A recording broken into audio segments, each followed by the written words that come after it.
11 জনের খোঁজ পাওয়া যায়। হ্যাঁ, এগুলোকে কাউন্টার, এগুলোকে এনকোয়ারি করতে হবে।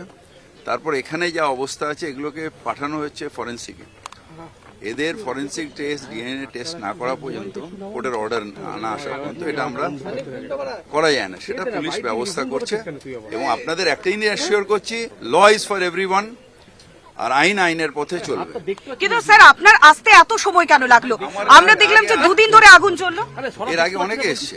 এটা আমার পুরো মিনিস্ট্রিতে প্রথম দিন অরূপ বিশ্বাস এসছে, তারপর সুজিত বোস। আপনি তো মেয়র। এটা মেয়র এলাকা না, আপনাদের এইটাই সমস্যা। আর প্লাস যে জানেনই না যে কোনটা এলাকা কার। এখানে আপনি তো পুরো এবং নগর উন্নয়ন মন্ত্রী। এটা পুরো এলাকাও না, এটা পৌর এলাকাও না, ক্যালকাটা কর্পোরেশনও না, কিন্তু মমতা ব্যানার্জি আমায় পাঠিয়েছেন, আমি এসেছি। কিন্তু মমতা বন্দ্যোপাধ্যায় তো অন্য অনেক জায়গায় ছুটে যান, সেক্ষেত্রে এখানে এতগুলো মানুষ তিনি মারা গেলেন, 8 জন মানুষ মারা গেলেন, 11 জন নিখোঁজ। এখনো পর্যন্ত তিনি আসার সময় পেলেন না। আপনার এডিটারও আসেনি তো, আপনাকে পাঠিয়েছেন এডিটার। ছাড়ুন। এখনো পর্যন্ত 11 জনের যে খোঁজ পাওয়া গেল না, সে অসহায় মানুষগুলো দায়টা তাহলে কে নেবে? সে 11 জন দায়টা কে নেবে তাহলে?